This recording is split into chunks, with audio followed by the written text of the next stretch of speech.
Welcome to a special edition of the Modern Hotelier. We're coming to you from the green room at ILC, Sausalito, California. Steve, who do we have on the program? David, today we have on Eric Lutz, CEO of Olive. How you doing today, Eric? Doing well. Thanks for having me, guys. Good. So, Eric, we'll kick it off with something easy for you.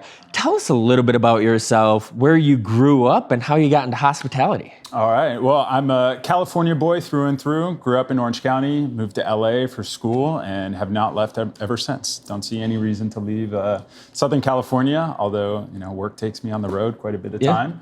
But got interested in hospitality from a very young age. I was about 8 years old when I got this idea that I wanted to be in the hotel business. Just thought, what a cool career, it looked glamorous. So right after college, hopped right into operations. I actually started my career as an overnight front desk agent at a hotel in Beverly Hills. Wow. Realized pretty early on it was not as glamorous as the vision that I had when I was a kid, but it was great. Incredible experience. Spent a few years on property, then was over on the private equity side at a couple different owner operators, most recently leading the hotel division at another LA-based private equity fund. And that's where I really started to feel the pain of how bad hotel technology is. And a few years ago, decided to do something about it.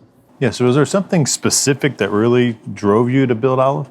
I mean, look, we started this journey as our own customers, me and my co-founders. We were really looking for this technology that enabled us to manage the hotels and sell our rooms or our products the way that we wanted to. We saw, obviously, what different software solutions look like in other verticals, and I was always questioning why we had to deal with such bad technology in the hotel space. Yeah. And I felt that kind of throughout my journey, whether that was from a guest or from the guest perspective, whether that was as a front desk agent, then on kind of the management or asset management side. We were always kind of hamstrung by our technology. So I got the silly idea that we'd be able to do something better. So here we are today. For those that might not be familiar with Olive, what does Olive do? Yeah, so we're a personalization platform for hotels, but essentially what we do is we help hotels with their websites, with their e-commerce experience, their booking experience, not only making it a better UI or UX, so making it easier to book on the hotel's website, but also personalizing that entire journey. So I think hotels have, historically, they've not focused on the digital experience when it comes. Mm-hmm. They're typically worried about what's going on the property or how do I serve the guest who's standing right in front of me. And for a number of reasons have essentially outsourced all of the customer acquisition to online travel agencies or other resellers. But I see the real opportunity for hotels is to focus on their digital experience. It's a really important part of the journey. Hotel websites get so much traffic because they're baked in as part of that customer journey. Well, they'll visit the hotel website well in advance of making a reservation, no matter where they're reserving through. So we wanted to see, hey, if these guests are coming to the hotel website, what do they want? What does the guest want when they come to a hotel website? How do we serve it up to them in a way that gets them to book direct instead of booking anywhere else? Have you got any feedback from not only the hotels, but also guests using these updated websites and any success stories from them? Yeah, so it's been exciting to see. We've had a lot of really great early success stories with hotels. A lot who hoteliers tend to be a little skeptical, which they should be for many reasons. I think they get sold a lot of different stories that don't actually pan out to looking anything like reality. So it's been exciting to see an almost immediate uplift in their direct business. We've even seen not only kind of a shift in business, but an increase in revenues as well. So we have some properties, for example, that have increased their revenue like 15% year over year, and their call center volume is down 40% year over year. So it really takes a lot of that lift off the on-property team so they can spend their time in person forging that emotional relationship with the guest instead of worrying about who's on the phone or how they can navigate their way through the website. And then from guests, we've heard how easy it is to book, how easy it is to pay with the currency type of the choice, maybe a digital wallet, maybe a buy now, pay later option. And it's been great, just a great journey to see. Love that. That's great. And so we went through a bunch of stuff there. What are some specific things you think that the hotel should focus on for next year driving business, making it more focused? Yeah, I would say this year it's really important for hotels to kind of get back to basics, right? Focus on the guest. I know it's silly to say, but so often we forget as hoteliers like who we're here for, and we're here for the guests. There's so many things going on.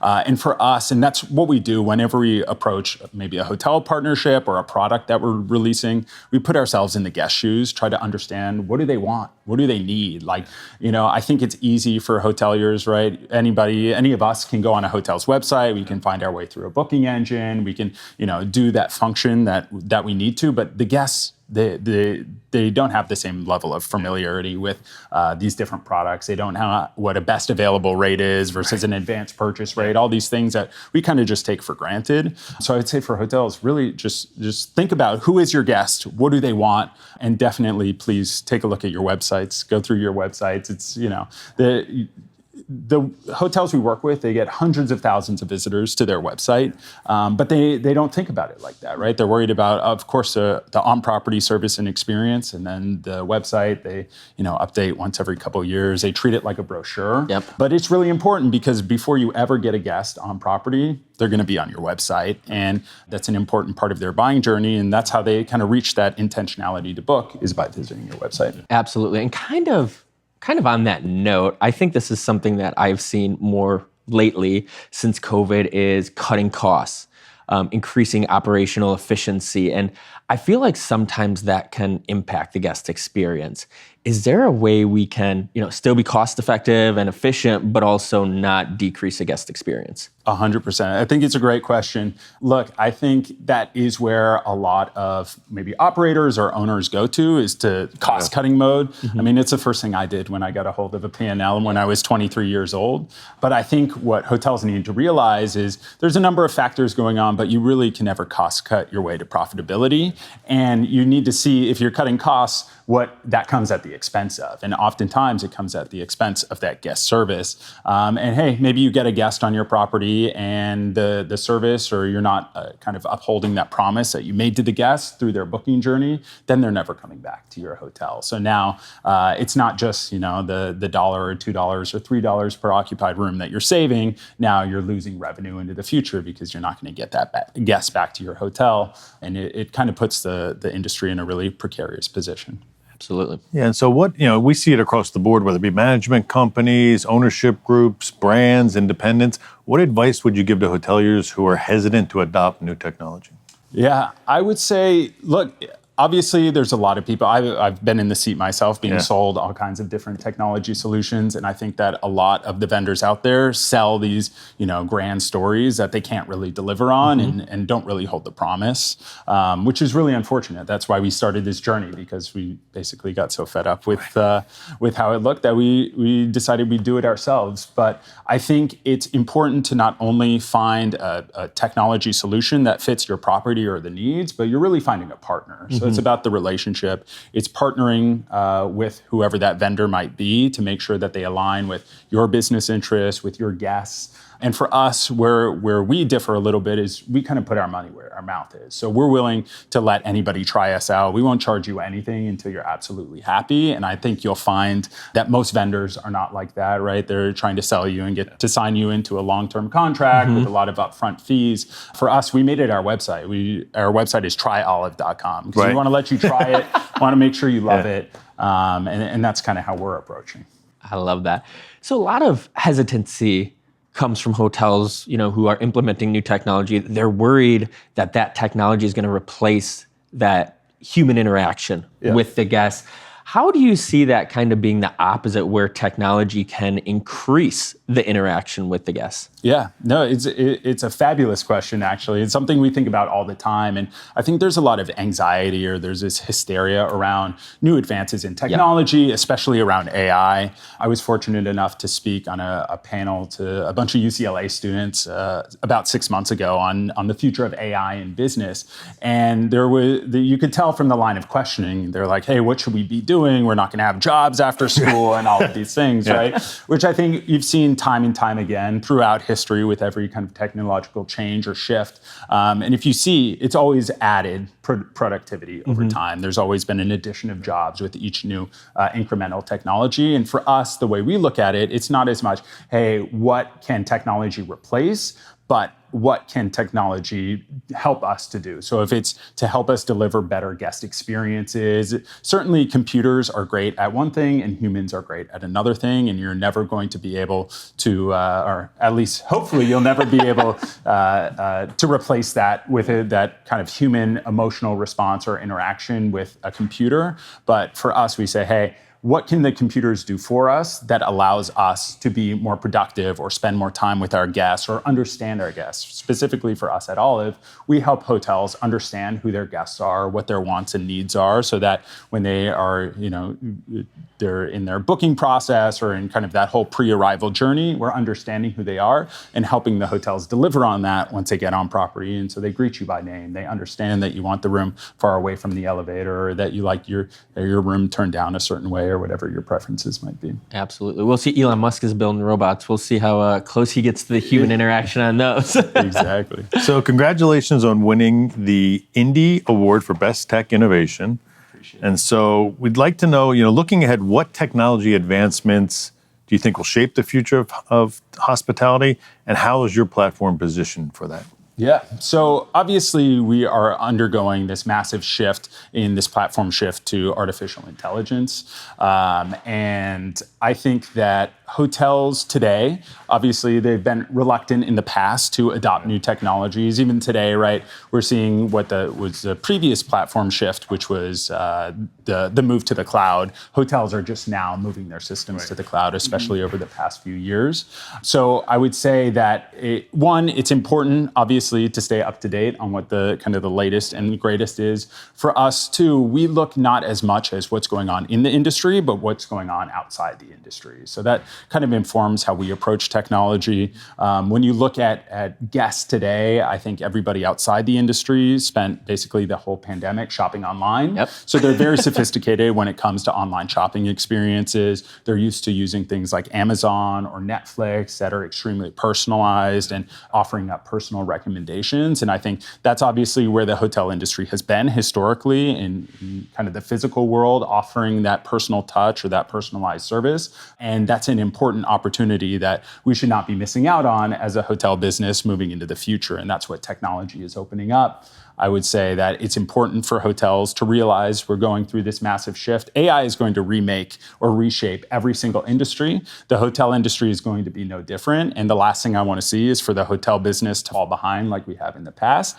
And then, hey, our Expedia or Booking.com, do they need more money? Do they need, to control even more distribution? And so there's a massive shift in power that's also going to come. And I think that hotels need to be ready to take advantage of that shift. Even looking at the systems, right? I think here today we've already talked a lot about the legacy systems and what they're built around, and fundamentally all the systems are built around the inventory, and there's a tremendous amount of data silos in the systems today. So it leaves us even further behind if we're trying to apply, like in our business, these AI models that are built around the guests. So it's really important to consider who the most important piece of the puzzle is, and we always go back to the guests because that's who we care about at the end of the day. I love that. So we've been asking 2 questions to everybody we've talked to. So you mind if we ask 2 final questions for you? All right. So what is your prediction for the independent sector for 2025? Ooh, it's a good one. I predict that more and more hotels are going to control their own destiny and control their distribution. And I know they're going to try out Olive. Yeah, and they're going to love absolutely. it, much like all of our customers have previously.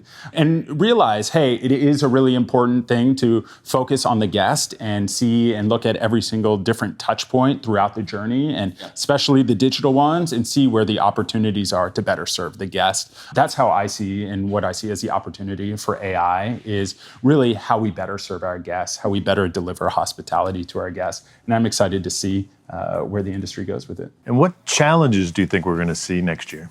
I think we're going to still see a lot of the same. So whether it's challenges from the resellers, from the OTAs, right, who I think even now you look at who's leveraging generative AI in the hospitality space, it's the OTAs. They're there. They understand that this is an e-commerce business. They understand that the digital part of the guest journey is so important. That's why they're able to charge hotels 30+% for the rooms that they drive to them. And I think the labor shortages will continue to plague the industry. I think, look, I was a student of the industry from a very young age. I love this business. I think that there's no more rewarding business to be in than the hospitality business. I mean, what greater act of love than acts of service to complete strangers? I think it's such an exciting industry, and it's going to keep growing. If we look at emerging economies now starting to travel, travel isn't going away. Travel is definitely not being replaced by AI. I mean, we saw what happened with the Apple Vision Pros. I think everybody had this dream of we're going to hang out in the metaverse. Yeah. But no, travel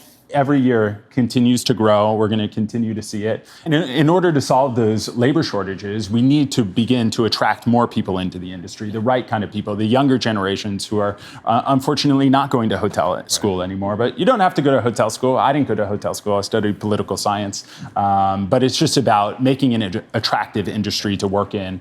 And the reality is the younger generations, they don't want to work with these old cumbersome systems and this bad technology that we've had to deal with for so many years. They don't even know how to use it. So how are we putting out technology that not only supports the guest journey, but also supports those that we're trying to bring into the industry who will better serve our guests into the future? 100%. All right. Well, that does it for this special edition of the Modern Hotelier, coming to you from ILC Sausalito. We appreciate you. Thank you for joining us, Eric. Thank you, guys. This was fun. You made it to the end of the Modern Hotelier. Thanks for listening. The Modern Hotelier is produced by Make More Media. Make sure to like and subscribe if you're listening on YouTube, or subscribe wherever you get your podcasts. If you know a guest or sponsor that would be a good fit, feel free to email us at hello@themodernhotelier.com. If you'd like to get some Modern Hotelier merch, click the merch button on modernhotelier.com or click the link below. Thanks and have a great day.